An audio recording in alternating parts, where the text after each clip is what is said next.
Hello friends, उम्मीद करते हैं सब बढ़िया होंगे। आज हमारे साथ हैं फ्लाई दुबई यूट्यूबर शैकत भाई, जो कि माल्टा में बहुत ही फेमस यूट्यूबर है और बहुत ज़्यादा लोगों का हेल्प करते हैं। और बहुत ही मुश्किल से मुझे इनसे कांटेक्ट हुआ है और फाइनली आज मैं इनके साथ बैठा हूँ। और बहुत से लोगों का सवाल था कि टूरिस्ट वीज़ा के बारे में बताएं, तो फाइनली आज मैं इनसे बात करूँगा सिर्फ टूरिस्ट वीज़ा के रिलेटिव। तो मैं सिर्फ इनसे ही सवाल करूंगा कि माल्टा के लिए टूरिस्ट वीज़ा का क्या क्या डॉक्यूमेंट रिक्वायर्ड है, जिससे कि वीज़ा का रेशियो अच्छा हो। तो आप हमारे सब्सक्राइबर लोग को बता दें। तो देखिए, कोई भी सांजियन कंट्री के लिए टूरिस्ट वीज़ा के लिए आप मतलब अप्लाई करने के लिए जो डॉक्यूमेंट्स है, माल्टा के लिए भी सेम डॉक्यूमेंट्स लगता है। बट माल्टा का जो टूरिस्ट वीज़ा वो बहुत ही कम मिलता है, बिकॉज यहाँ पे उतना जल्दी नहीं मिल देता है किसी को टूरिस्ट वीज़ा। तो मैं भी जितना भी टूरिस्ट वीज़ा देखा वो मतलब बांग्लादेशी कोई मतलब दोस्त था मेरा, मैं नाम नहीं लेना चाहता हूँ, तो उनको मिला था। तो और कोई बंदा है जो कुवैत में था, उनको भी मतलब माल्टा का टूरिस्ट वीज़ा मिला है।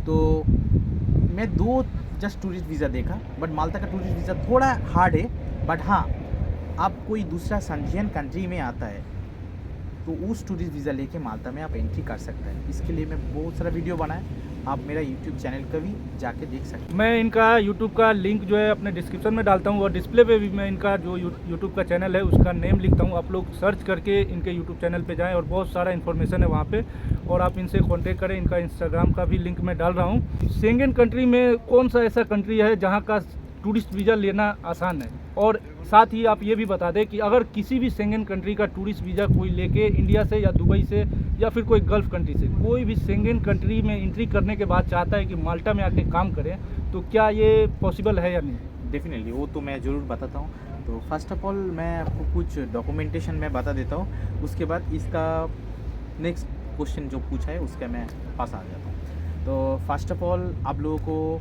मैं 3 चीज़ में ऊपर ध्यान देना है। जो आप कौन सा कंट्री से अप्लाई कर रहे हैं और आपका पास बैंक स्टेटमेंट है नहीं है, और सेकंड आपका कंपनी में काम कर रहा है तो आपको एनओसी है और नहीं है, और आप कंपनी में काम नहीं कर रहा है, आप सेल्फ एम्प्लॉयड है और आपका पास नहीं तो कंपनी है, तो वो कंपनी का आईटी फाइल है नहीं है, ये इंपॉर्टेंट है।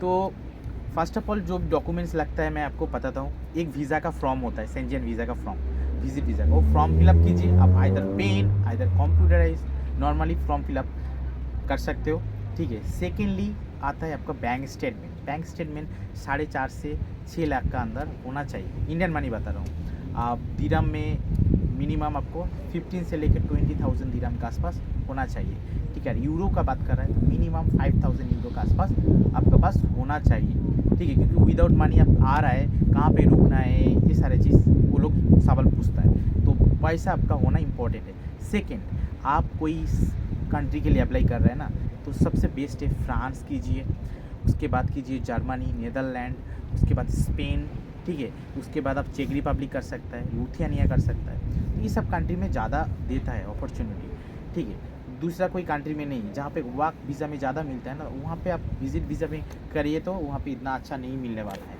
First of all.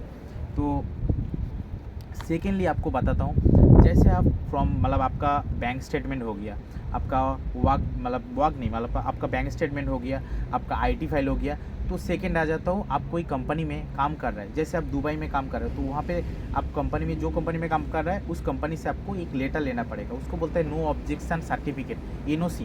कंपनी में पूछेगा तो दे देगा। उसके बाद आप कंपनी में महीने का सैलरी स्लिप मांगता है, महीने मिनिमम 6 महीने का सैलरी स्लिप, कितना सैलरी है आपका।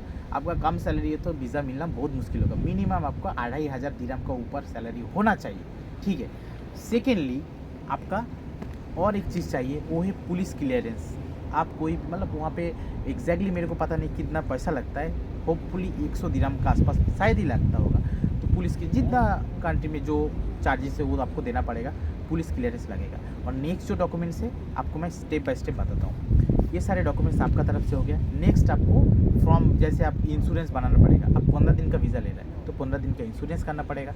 आपको फ़्लाइट टिकट लेना पड़ेगा, वो इटिनरी फ़्लाइट टिकट होता है, कन्फर्मेशन इटिनरी फ़्लाइट टिकट। कोई भी ट्रैवल एजेंट को पास जाके आप बोल सकते हो। जैसे उसके बाद आपका आ गया इंश्योरेंस हो गया, फ़्लाइट टिकट इंश्योरेंस, उसके बाद आपका जो एनओसी हो गया, ठीक है, उसके बाद आपका Salary सैलरी स्लिप हो गया, ये सारे चीज़ इंपॉर्टेंट है। और जो चीज़ है वो है वीज़ा का फॉर्म, वो तो भर मतलब कोई भी आप ट्रैवल एजेंट में जाके, आपको भी पता नहीं है ना, आप ट्रैवल एजेंट में का पास जाइए, 100 दिरहम नहीं तो 2000 इंडिया का होगा शायद लेगा, वो लेके फॉर्म फिलअप कर देगा, कोई मसला भी नहीं है, सिंपल है। और किसी को पास मतलब बहुत ज़्यादा अमाउंट देने का ज़रूरत नहीं है, जैसे ही आपको वीज़ा मिल जाता है।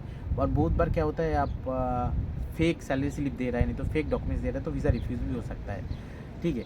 जैसे आपको वीज़ा मिल गया तो आप उस कंट्री में आके माल्टा में आ सकते हो, ऐसे नहीं है आप उस कंट्री में 1-2 दिन रुक के फिर नेक्स्ट फ्लाइट से आके माल्टा में आ सकते हो, और आके जॉब भी ढूंढ सकता है और काम भी कर सकता है। बट यहाँ पे एक कंडीशन है कि ये सारे आदमी भूल जाता है, जो अब बोर्डिंग पास होता है ना, एक सपोज़ आपका जब टिकट होता है फ्लाइट टिकट, वो फेंकना नहीं है, वो आपको पास रखना है।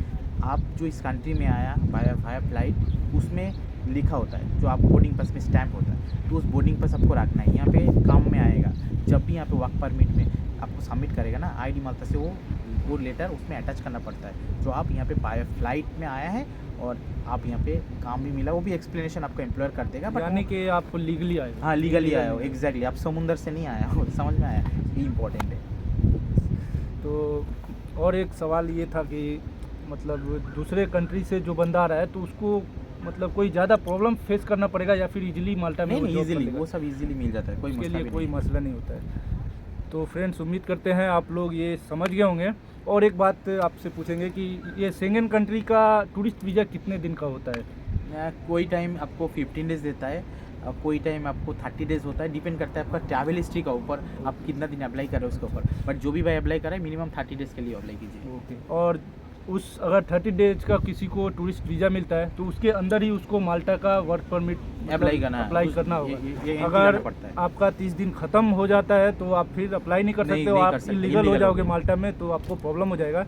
उससे पहले आने का है। कोशिश करना है कि आपका जितने दिन का वीज़ा है उसके अंदर ही आपका टोटल प्रोसेस हो जाए। अगर नहीं हो पाता है तो आपको रिटर्न जाना पड़ेगा, एग्जैक्टली। वरना यहाँ पे आप इलीगल हो Deport। जाओगे और प्रॉब्लम बहुत हो जाएगा। हाँ, और यहाँ पे एक बताता हूँ आपको, कोई भी कंट्री में आप विजिट वीज़ा के लिए अप्लाई कर रहा है, एक ट्रिक बता, तो कवर लेटर लिखना पड़ता है। तो कवर लेटर में लिखिए, जैसे आप उसी टाइम में अप्लाई कीजिए, जैसे सपोज़ आपका बर्थडे है, ठीक है, सपोज़ मार्च का 25 मार्च का बर्थडे है, तो आप अभी अप्लाई कर रहे हो, आप लिखो आपका ट्रैवल हिस्ट्री है 24 से लेके एक हफ्ता का आप विज़िट कर रहे हैं, आपको वहाँ पे अब कवर लेटर में लिखिए मेरा बर्थडे सेलिब्रेशन करने के लिए मैं माल्टा जा रहा हूँ, नहीं तो मैं जर्मनी जा रहा हूँ, ये सब एक्सप्लेनेशन दे दीजिए, ये बेटर होता है।